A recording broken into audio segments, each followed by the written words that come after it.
जय जोहार। आप मन देखा तो न्यूज प्लस 21 मैं हूं आप मन के संग ललिता चक्रधारी। चलो एक नजर डाल संझा के एक खबर में। छत्तीसगढ़ के क्रिकेटर वासुदेव के MRF बेस फाउंडेशन में चयन। अंडर 19 कूच बिहार ट्रॉफी में करे रही बेहतर गेंदबाजी के प्रदर्शन। 27 फरवरी के जाही चेन्नई। रूस यूक्रेन युद्ध में फंसे छत्तीसगढ़ के 75 स्टूडेंट के ब्यौरा मिलिस। विदेश मंत्रालय ने मिलकर सुरक्षित वापसी के रही कोशिश।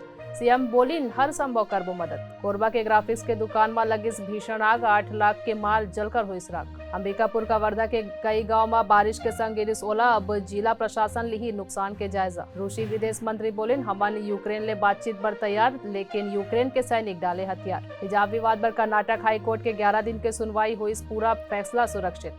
कश्मीर के सोपिया मुठभेड़ में 2 आतंकी ला मार गिराइस। एक स्थानीय के जान गई। कल दोपहर 12 बजे हुई CCS के बैठक। यूक्रेन में फंसे भारतीय ला वापस लाए पर हुई मंथन। यूक्रेन के राष्ट्रपति जेलेंस्की पुतिन ले बातचीत के रखिस प्रस्ताव। अमेरिका पाकिस्तान के नेशनल बैंक ऊपर लगाइस 414 करोड़ के जुर्माना। एंटी मनी लॉन्ड्रिंग केस में हुई सेक्शन। ऐसा ही तमाम जानकारी ले लगातार अपडेट रहे पर हमारे चैनल लाइक और सब्सक्राइब करना जन भूलो। नोटिफिकेशन पर बेल आइकन ला घलो दबाओ। देखत रहो न्यूज प्लस 21 आप मन के हक की बात।